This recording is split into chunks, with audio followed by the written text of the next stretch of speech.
Yes. Yeah.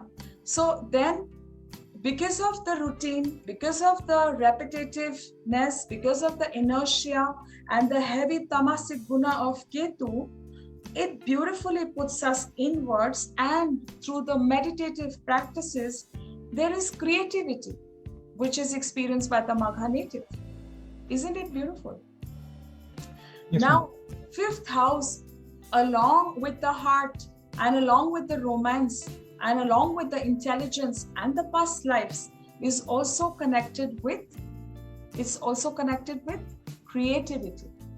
And children are seen from the fifth house, progeny. And after the amalgamation of the yin and yang energy, you saw Mom? Went easy. So sweet. Mom, you're coming in the video. So now I was saying that after the amalgamation of the yin and the yang energy, the beautiful children are formed. So the true creation of the mankind is the lovely child, isn't it? So that's also seen from the fifth house. Okay? So that's why we speak about the creative processes which can be achieved after the routine and the meditativeness, right? So first, the Magha native establishes a routine. And because of the routine, he doesn't have to worry about the mundane of life, right? And secondly, because he doesn't worry about the outward, so there is deep connections which is happening inwards, and he immerses in the innate self, through which, and through the processes of meditativeness, because Ketu is highly spiritual, and to do meditative practices, we need to have a very powerful and a very happy and a very well-placed Ketu. Disappointment from the outer world and happiness in the inner world is Ketu. You know, they say that Ketu is the scissors. It's going to cut you from wherever Ketu sits. Because after the worldly, you understand that there's really nothing in the material. Will you understand that it's immaterial? The material is immaterial. And what is the truth is the divine. And to connect with the divine energy, and we also all have the divine energy, the divinity is within. So when we connect the innate divine with the source of the divine, we're activating the Magha, we're activating our Ketu, and we're activating the moon, because that's your emotion and your inner self, which is in connection, right? And of course, we spoke about the creative processes which are happening here. So what happens is that the creative work of art, and Magha is also fascinated with a lot of creative processes, and it's using meditation to become more creative. So this is a cue for you that to do meditative practices is highly advised. You could be initiated, and you could be doing to become more creative, to become more intuitive, and to be more aligned with the universe's powers. This is a good suggestion to you, Mr. Magha native. So to get in touch with one's own libido and to learn to understand the rich symbolism and the poetic metaphors of the dreams in the astral world, this leads to the most original works of art, which are very inimitable, which cannot be replicated, which are extremely unique in their existence, right? So Magha involves the native in tradition, in routine, in custom, in culture, okay? And because of this, we're highly connected with our own energies and with our own soul, because sun is the ruler, and sun also rules the soul. Atma is the original Atma Karka. The planet in our horoscope with the highest degree is the Atma Karka, but the original Atma Karka is always Lord Surya, okay? Because he signifies the soul. So now the Magha moon could appear to be a little eccentric.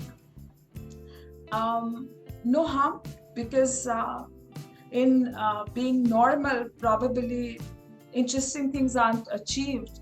So, to be just single-minded, to be eccentric, I'm not promoting this, but sometimes it works when you have just this one focus, just this one role. The Magha makes the objective and the Magha achieves it, right? So what happens is that sometimes they could be so involved in the spiritual trance that they could be taken hostage by their creative minds. So there's a lot of creativity which is happening in the mind zone, okay? Because the moon, the mind goes in Magha. Okay, so what happens is that lot of information is coming by abstract perspectives, and they could also be, very their perspectives or their abstract way of thinking or their ideology could be very impressive for the world. And the Magha loves showing off their eccentricism, and also they're very confident within themselves, and they're very pleased because there's this secret smile. Only they know, and their Lord knows what's happening, and outwardly it's not known or assessed. I mean, you and your inner self probably are each other's best pals, and so the secret smile could be there, and the confidence is shown, and the elated happiness is shown, because when the inside is happy, it's definitely going to spill outwards, isn't it? So now there's one new thing here, that Ketu, Lord Ketu is the ruler of volcanoes. So volcanoes are what? There are, this burst of energy which is coming out from the volcano. And since Lord Ketu rules over it, you could experience these emotional sudden outbursts. And then after the outburst, after the lava is spilled, there's peace. So this is something which, the Magha native needs to work upon. And they need to understand that why is it happening? Sometimes when you know the reason that why things happen, you're already so much at peace. You already know that, you've begun your journey. You know what's the troubling factor, why does it happen to you? So this is something which the Magha needs to take care. And in great, when the outburst is happening, there could be some words which they use, which could be very angry, which could be very hurtful for the person who it is towards. So this needs to be taken care of. And the attitude could be very detached. Like people could say that, oh gosh, the Magha native, they don't seem to be very attached. So of course they're family oriented, tradition oriented, we discussed that, but despite that, there could be this feeling of being very detached, because Ketu is there now. It's working backhand, Lord Ketu. So it's going to give you this quality of detaching from the outward world and rather connecting with your inward world. There is a world inside. So the Ketu, Lord Ketu, will have happy connections within yourself. So now there's another wonderful thing here, that we spoke about the creation, the art forms, and there's another very sweet thing which I feel is there with the Magha, that transcendental meditation, where you catch upon a mantra and, you siddha that mantra, you get it from your guru, you're initiated by the guru, and then you practice the mantra. And the originator of transcendental meditation is Maharishi Mahayogi. He himself had his moon in Magha. So he's the one who formed this beautiful, he was the originator of the beautiful transcendental meditation. So this gives power to the Magha native, right? And the Magha archetype is going to emotionally detach themselves from everything outward. And the focus, I told you, is inward. So don't you understand that the 8th house, where the whole Magha is happening, is also inwards? Like we spoke, it's about excavating, digging, and going inwards, isn't it? So we have the 8th house working, because if we make Magha, you are Capricorn ascendant, but if we make Magha, the ascendant, Ketu will come in the 4th house of Scorpio, because it's the co-ruler along with Mars. So again, we have the 8th house energy very beautifully working behind the scenes, they say, because 8th house is all quiet, hidden, chupa. So the 8th house energy is very much working here, right? So professions like what? With the government, secret services is very much coming here. Yeah. So now there is this tendency also that the Magha, its spirit, is connecting with the ancestor spirit, because we spoke about Lord Ketu, that Lord Ketu rules over our genetics, our DNA. The past life memory which comes in us is Ketu, right? So whatever in your past lives, whatever karma is collected and is coming here in this life can be seen from Lord Ketu and his placement, right? And in the Kalpurush Kundli, or the cosmic man's horoscope, where the 10th house is, or where the sign of Capricorn goes, it shows your karma in the society. Your obligation in the society through your karma is seen from Capricorn, or the 10th house energy, right? So this clearly speaks that Magha has this heavy dose of karma, past life pending karma. So whenever you're born with the moon in Magha, it means that you're here for a specific reason. You're here to complete your pending karmas. And it's like that, like you read a book, you put the bookmark, and you come again the next day and you start reading from that point. So it's such a beautiful nakshatra that you start in this birth from that very point.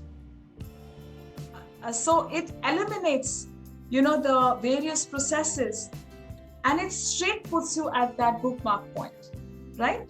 So there are heavy doses of karma, past life pending karma, which you're born for a specific reason to complete those karmas, right? Virtuous life. How do we get to know what? Sorry? How do we know what karmas were pending? I didn't get you. I was asking what karmas are pending, like how do we get to know that question?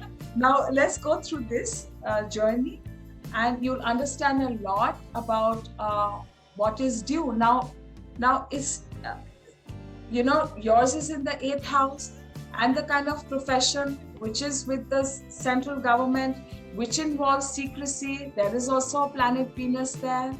Venus, are all the beautiful young women in life. Your Astro is also Venus. She's the girl Venus. She's the girl, so she's Venus. And 8th house is house of occult. So you have this past life pending karma even with me. That's why, yeah. So you benefit the ladies. You're working, and with the assimilation of your power, your wealth, you're making the lives of the Venus and the moons happy. Venus are all the young women, and moon is all the motherly figures and your mother. So you work towards making their lives more evolved and more peaceful and more happy, isn't it? That way you find your own happiness. Happiness is when you make everyone happy around. Of course, you can't make everyone happy, everyone, but mostly people can be happy through your good karmic actions. And you would be happy if you know that you've done good and you've served well for the society. You're just a happy person, isn't it?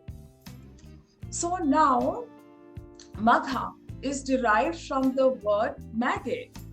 Now, Maghe is an Arabic word, and in Arabia, it means the magician. And Magha is also the magnificent, it's the royal, it's the regal. Because the lion, right? Lion is the king of the jungle. And Leo sign is also ruled by Lord Surya, who is again the king in the celestial cabinet. So there's such heavy doses of regality, royalty, position, power, throne, being center stage, and it's also the throne room. Throne room is what? There's a room which is made for the king's throne to be there, right? No, so the room, is like your body, the room, and the throne is the soul. So the body in which there is the soul, and there is the purpose. King is there for a purpose. King is there to serve his subjects, isn't it? So the life of the king is very virtuous. You know, the king wears the crown. This is there in Magha as well, that the crown. And when the king wears the crown chakra is also usually active of the king.